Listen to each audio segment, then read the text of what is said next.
This episode of The Tales Behind the Talent is sponsored by Avain Language Services. If you need proofreading of English texts, translations between Swedish, English and Finnish, or private teaching in Swedish and English, please do not hesitate to contact avainservices@gmail.com.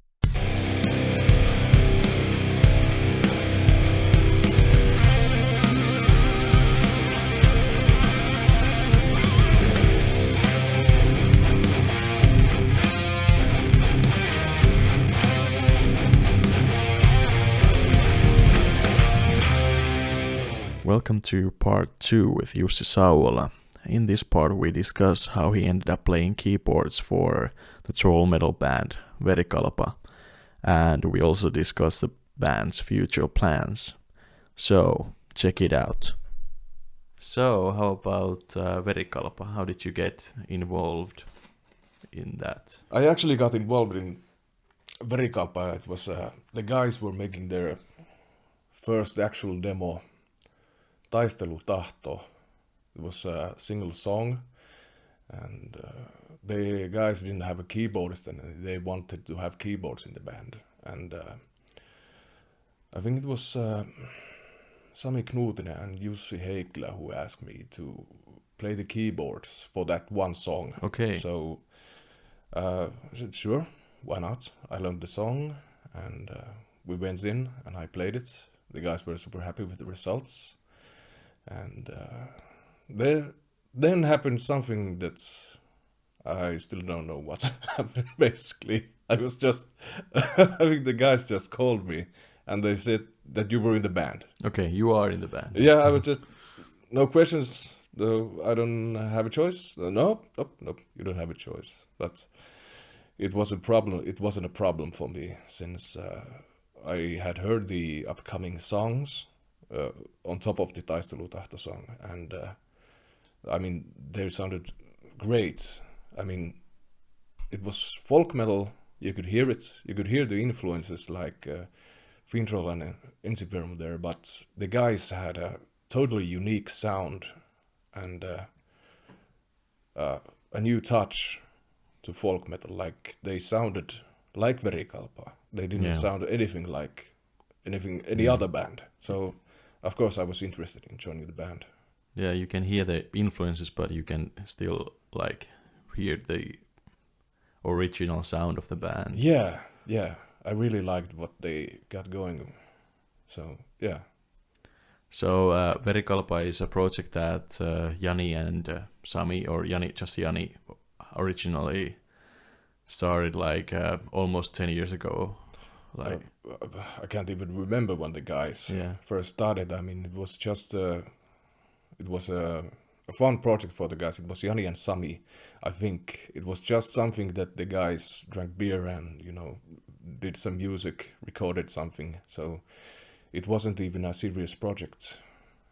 But at some point it developed into the Verikalpa that we can hear today. Yeah, I think the guys, they saw potential in it, and they like to create new songs for Verikalpa. So I think they just saw the future in that band. So they started gathering up people to play in the band.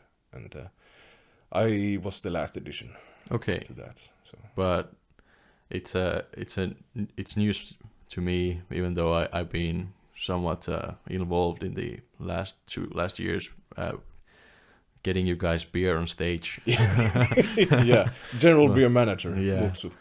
But it's always nice to hear like new aspects of the story, and I actually didn't know that. But it's also interesting in the way that the unity or the unity of the sound that the lead guitar and the keyboards have is so substantial for the Verikalpa sound. Yeah. That it would be weird to imagine it without keyboards. Yeah, I mean, keyboards have always been a big part in Verikalpa. So when the guys decided that they need a keyboard player, I fully understood that. So of course. Was it you or was it someone else who decided the sound, like the accordion sounding synth. It was Jani and Sami who wanted I actually remember the first demo songs that they were. So accordions were a big part in that. So I just created an accordion sound with my Korg X5D, and we started to play on that, progress it further, and yeah. Okay, the guys have such a clear vision of what Verikalpa should sound like, and they knew that from the very beginning. Yeah, and that's really good when you actually have a vision. Yeah, when you're doing something. It's so much easier to do it, to do actually the from getting the albums to actually like performances and stage to actually performing on stage and everything like that. But after the first album, you started like doing more shows. But what was your first show with Verikalpa? Was it the first show of the band, or? It actually was the first show with the band. It was in Hevimesta 2. Yeah. the famous stage that has the big column in the middle. In the middle of the stage. Yeah. Yeah, it was we didn't have any. I mean, we hadn't thought about any sort of live look for the band, or we just had our band shirts on and we went in, had a few beers and started rocking out, and it went really well, and we sounded great. I mean, yeah. I don't want to objectively. Yeah, objectively we sounded great. Yeah. So yeah, we had really much fun with that, and the turnout of the audience was amazing. I mean, it was packed, and we were surprised with that. Like, we had one. We didn't have that. We were a new band. Yeah. We didn't have like any sort of base. Even though I was the last addition to the lineup, and we started from the ground up. I mean, we had to build the foundations, and it was a long process. Yeah. So after the first album, Taistelutahto, came out, you started having more and more shows. And what was your first like a bigger show outside of kind of those clubs that we have in Finland? We have a little like rock clubs like Hevimesta and etc. So what was the kind of outdoor show, or was it a festival? I think the biggest achievement, or the biggest wake up calls that holy shit, we're big. Yeah. I'm not sure which one is it. Was it the Numerok or the Q stock? I'm not.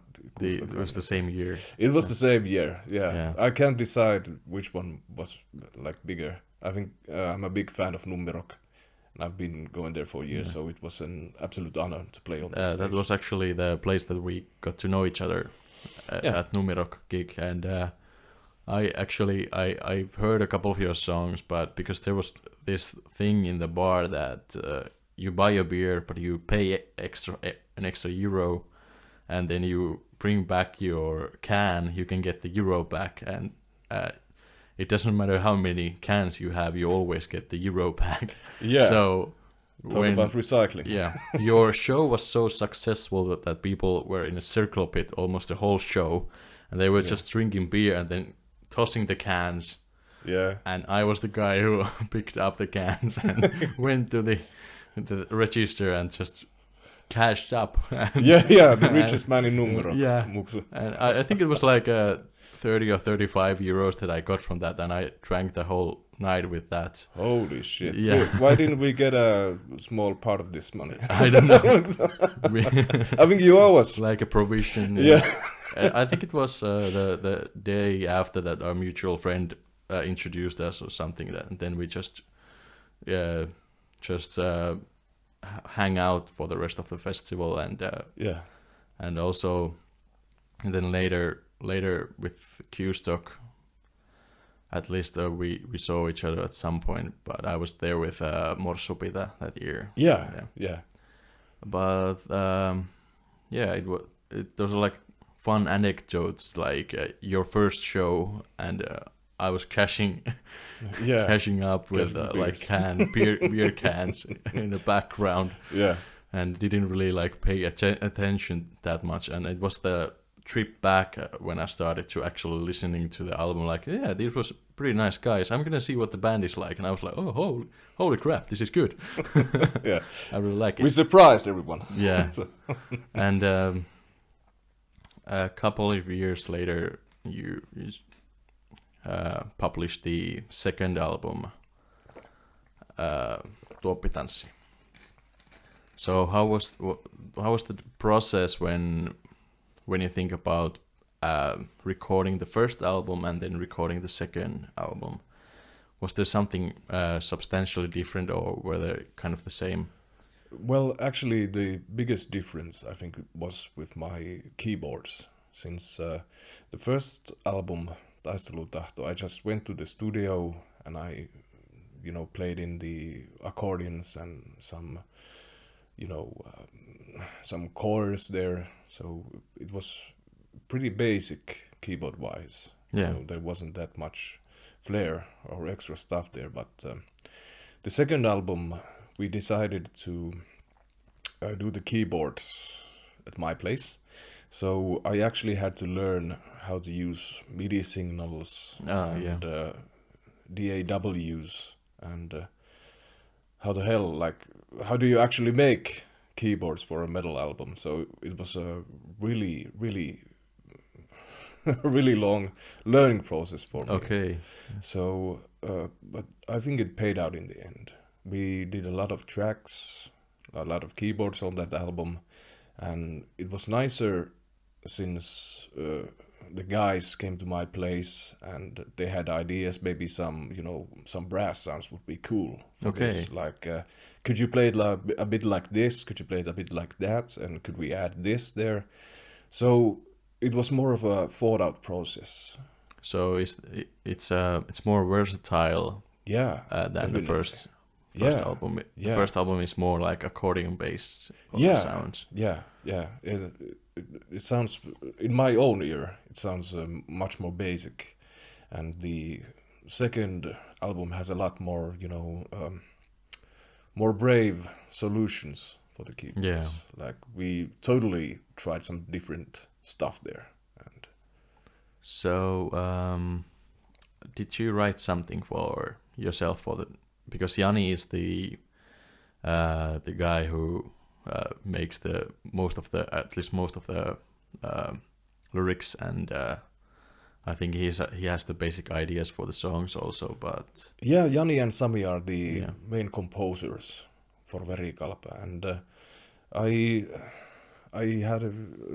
had this riff that had been going in my head for a long time, and I made the tabs for it and the notations for it. There were just two riffs, the main riff and the verse riff there, and the song was called Sieni Tango, Mushroom Tango, and I sent it to Jani and Sami, and they were like, oh damn, this sounds pretty good.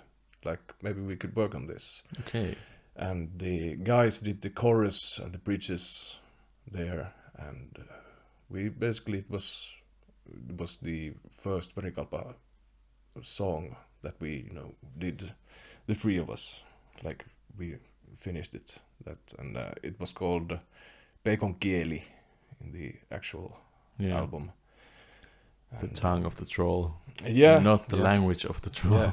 But in all honesty, I think that even though Jani and Sami are the main composers for Verikalpa, we all pitch in with our own ideas. Yeah. Like, we arrange the songs together, and if there are new ideas, of course we will listen to them and check out is it good enough. So everyone has a say, so to speak. I think that's a healthy relationship in a band, and something that makes you continue forward and make you last. Yeah. Because if there's a guy someone who's too strict about their opinions in any kind of project. Usually, it's something that wears out the other ones. But that sounds really healthy in terms of the relationships in the band and the processes. Yeah, definitely. Since we're all musicians and we are creative personalities by nature. So if everyone has a say in the music and can give their own little touch, that it makes it sound even more like distinct and individual. So let's continue to future plans. I know that you guys been in a studio right now, so there's some new songs coming in our way. Yeah. Actually, the third album has been like totally recorded.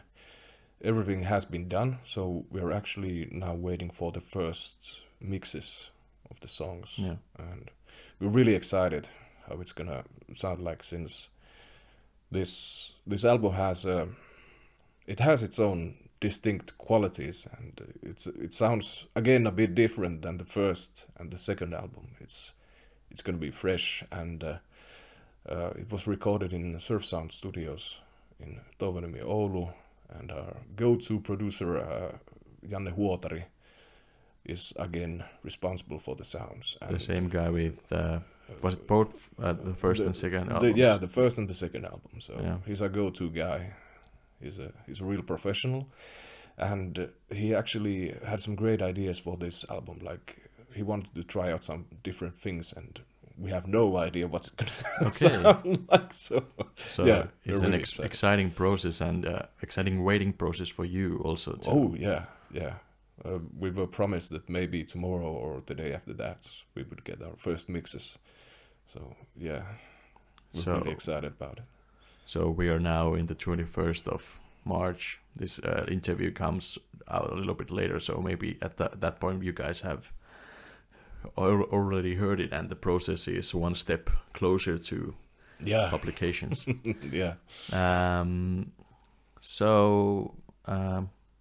After this COVID thing is over, what's in the future for Verikalpa? Is there gonna be bigger shows, and are you planning on doing more shows abroad?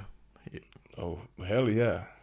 I think that, well, first of all, now that we've recorded our third album, we actually have songs ready for the fourth album. Okay. So actually there are 3 songs ready for that, so we're going forward all the time. So, and of course the COVID situation has, it's bad for the shows, of course, and there are many shows postponed to a later date. That not all of them have been cancelled, so they've just been moved to the future. And of course I think that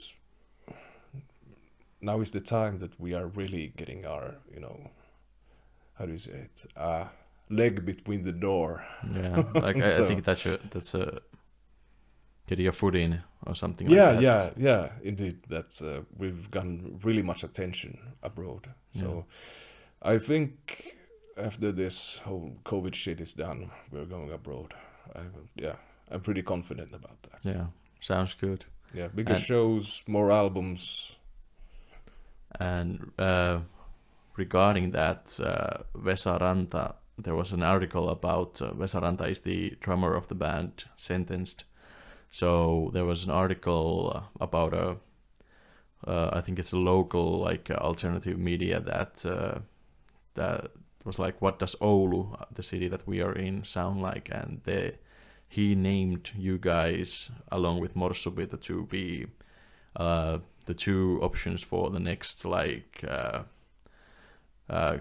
thing abroad, the next metal band that is gonna break down the barriers and go abroad and be successful. So how does that feel like?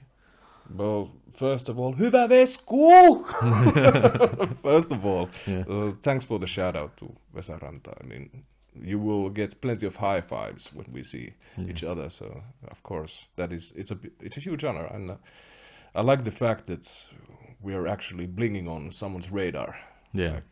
So we're getting noticed, and since we're a bunch of normal guys. I mean, what do we do? We just have a few beers. We like to make music. We love to play, and we're not like. I wouldn't say that we're like huge stars. We're just normal guys. So every time we get recognition like this, it's a huge honor for us. Yeah. So thank you, Vesku. So during the shows, you guys just are usually having fun. Yeah.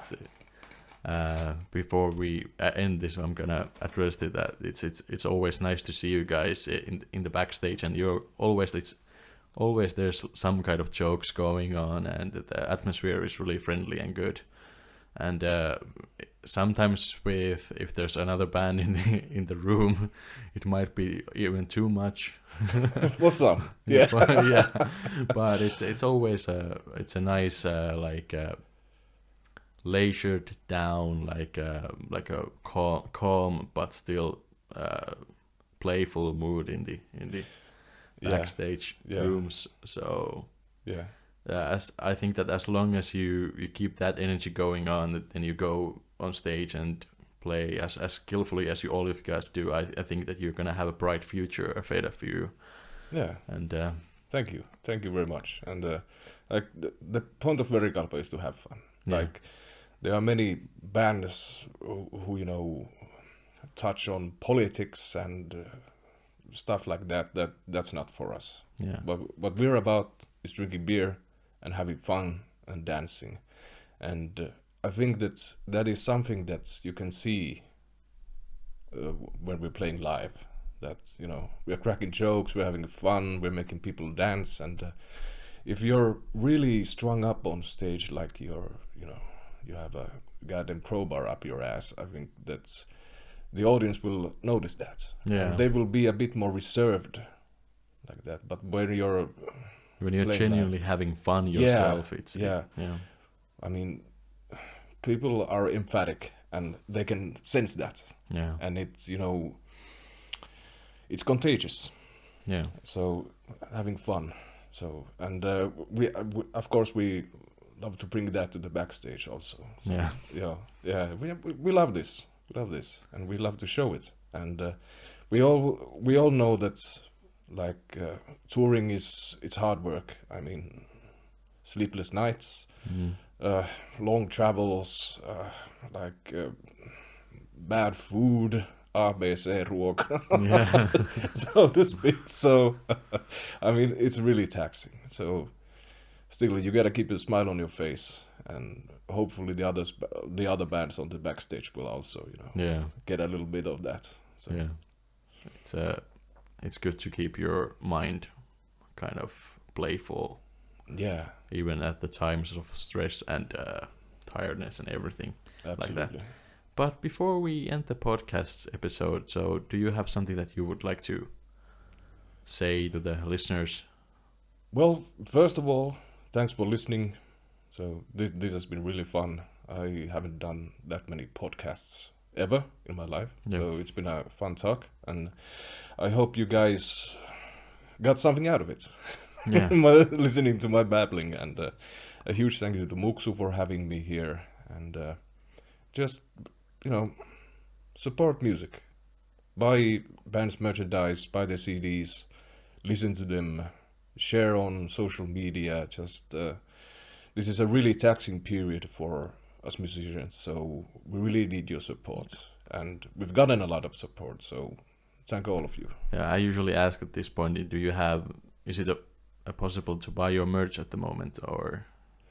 Our merch counter is a bit slim at the moment, okay. So to speak. So since we're actually in the studio, and that, like we talked about, that costs a bit of money, so yeah. we have to wait a bit. But yeah, new shirts are coming, and follow follow Verikalpa on Facebook and Instagram to keep up with the news. And yeah. But if that's all on your parts, I'm gonna also say that thank you for listening, and stay safe out there.